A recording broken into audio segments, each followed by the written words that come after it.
Nine TV Telugu news ఛానల్కు స్వాగతం. శ్రీకాకుళం జిల్లా జరుమూరు మండలం ఐశ్వరాపురం గ్రామం. ఈ గ్రామంలో ఉంకుల ముఖలింగం అనే ఓ దళితుని యథార్థ గాథ. ప్రభుత్వానికి గతంలో 5 సెంట్ల భూమిని ఇచ్చింది. ఆ తర్వాత గ్రామంలో కాలువకట్టు నిర్మాణంలో 4 సెంట్లు పాపం ఆయన కోల్పోయాడు. తనకు మిగిలిన 1 సెంటు భూమిలో కాయగూర పంటలైన అరటి, ఆనప, బీర ఇతరత్ర మొక్కలను వేసుకుంటూ జీవనోపాధి పొందుతున్న వైనం. ఆ సెంటు భూమి కానించుకున్నటువంటి వేరే సామాజిక వర్గానికి చెందిన 5 ఎకరాల యజమాని ఇటీవల ఆ సెంటు భూముల మొక్కలను ధ్వంసం చేసి ఆయన జీవనోపాధికి ఆటంకం కలిగినట్టు ఆ వ్యక్తి వాపోతున్నాడు. ఆ ధ్వంసానికి పాల్పడిన బొగ్గు రాము అనే వ్యక్తిపై SC/ST చట్టం అమలు చేసి ఆయనకు తగిన గుణపాఠం నేర్పాలని దళిత వాసులు కోరుతున్నారు.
ఈరోజు శ్రీకాకుళం జిల్లా జలుమూరు మండలం అచ్యుతాపురం గ్రామం వద్ద నాగావళి భూమిస్ధర ప్రాంతంలో ఉన్నాము. గతంలో ముంపుడికి గురై సంఘటన అందరికీ తెలిసిందే. ఈ సంఘటనలో అప్పుడు 84-85 సుమారు ఆ సంవత్సరంలో వరద ముంపుడులో ఇక్కడ ఉన్న దళితుల ల్యాండ్ కూడాను భూమిస్దారులో కరకట్లో పడ్డది. ఈ కట్ట నిర్మాణం చేసిన క్రమంలో వాళ్ళు భూములు కోల్పోయారు. ఆ భూములు కోల్పోయిన సందర్భంలో వాళ్ళు కూరగాయలు పండించుకుంటామని ఒక 5 సెంట్లు చోటు వంగ, టమాటా, అలాగే అరటి, ములగ వేసుకునే క్రమంలో ఆ ఉపాధి కూడాను లేకుండా చేస్తున్న ఆ ల్యాండ్కి ఆనుకొని ఉన్న బొగ్గు రాము గారు తర్వాతన నిన్న ఈ దొంకలు కొట్టిన క్రమంలో ఇక్కడ ఉన్న అరటి, అలాగే కొంత మూలగ, ఆనప ఈ పాదులని ధ్వంసం చేయటం జరిగింది. అయ్యా, మీకు అయితే ఒకటే కోరుకుంటున్నా, ఇక్కడ వందలాది ఎకరాలు మీవి కనీసం సెంటో 2 సెంటో ఆక్యుపై చేసుకున్న దాంట్లోన అది ఆక్యుపై కూడా కాదు.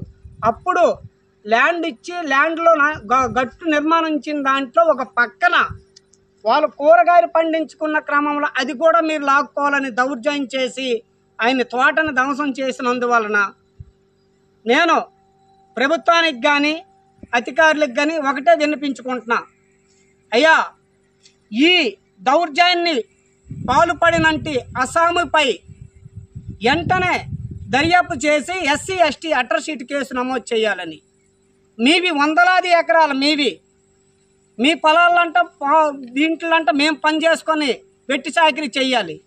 ఎందుకు వెట్టి చాకిరీ చేసుకోవాల్సి వస్తుందంటే ఈరోజు ఈ నిర్మాణంలో ఈ కర్రగట్టులో ఎంతమందికి ఎన్ని ఎకరాలు ఉన్నాయి, ఎన్ని తోటలు ఉన్నాయి, ఎన్ని టేకు తోటలు ఉన్నాయి, అవన్నీ మీకు కనబడలేదా? ఈ వంశధారకి ఎన్ని తోవలు ఇచ్చున్నారు? ఒక దళితుడి ల్యాండ్ పైన మీకు తోవ కావలసి వచ్చిందా? అందుకోసమే దీని మీద ఖచ్చితంగా చర్య తీసుకొని ఇటువంటి పనులకి పాల్పడకుండా ఉండాలని, తన పైన ఎస్సీ ఎస్టీ అట్రాసిటీ కేసు నమోదు చేయాలని BR9 టీవీ, ప్రజా వెలుగు, అలాగే దళిత హక్కుల పోరాట సమితి ఎడ్ల గోపి జిల్లా ప్రధాన కార్యదర్శి డిమాండ్ చేస్తున్నాడు. ఇక్కడికి దీన్ని సమరించుకోకపోతే ఇది రాష్ట్ర స్థాయి తీసుకెళ్లి పోరాటం చేయవలసి వస్తుంది. బాధితుడికి న్యాయం జరిగే వరకు దళిత హక్కుల పోరాట సమితి ఖచ్చితంగా ఎన్నుంటుంటుందని మనవి చేసుకుంటూ, ఇప్పుడు వ్యవసాయం చేసే దళిత రైతుతో మాట్లాడాలని కోరుకుంటున్నాను.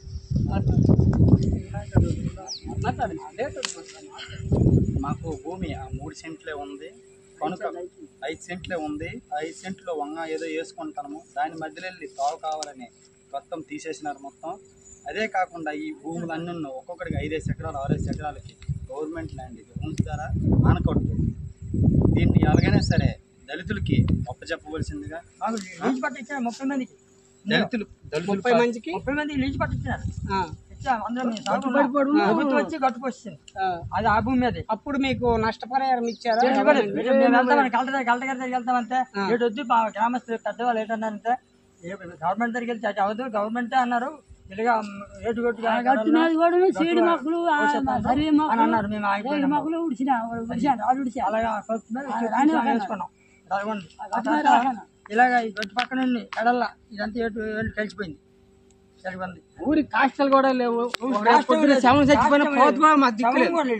అది కూడా కప్పేసి సీడ్ మొక్కలు చూపిస్తాను, ల్యాండ్ కూడా చూపిస్తాను. ఆ గట్టు మీద ఆలు మొక్కలు ఉడుచుకోండి, సీడి తేకి సరివి నీరగిరి ఇవన్నీ ఆలు ఉడుచుకోండి. గట్టు దగ్గర రమ్మని పడిపోతాయి. గట్టు కొనేక విపరీతంగా వాళ్ళు సాగులోనే ఉంది. అగ్ర కులస్తులు కులహంకారంతో నేనే అడ్డుకుంటే దానిపై దాడికి పాల్పడుతున్నారు.